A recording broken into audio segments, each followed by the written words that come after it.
When someone tells you that you cannot do something, যখন কেউ তোমাকে বলে যে তুমি কিছুই করতে পারবে না, লুক অ্যারাউন্ড, তখন চারপাশে তাকাও, ঈশ্বর প্রদত্ত সমস্ত জিনিসের ব্যবহারের উপায় খোঁজার চেষ্টা করো।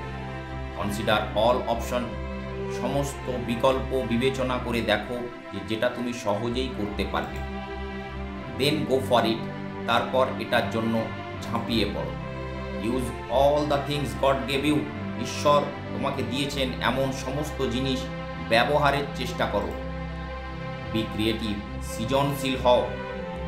In the end you will succeed and prove them wrong. Always remember, nothing is impossible if your heart is willing. শেষ পর্যন্ত তুমি সফল হবেই এবং তাদের সবাইকে ভুল প্রমাণ করবে। সদা মনে রাখবে, কিছুই অসম্ভব নয় যদি তোমার মন ইচ্ছুক থাকে। Thank you.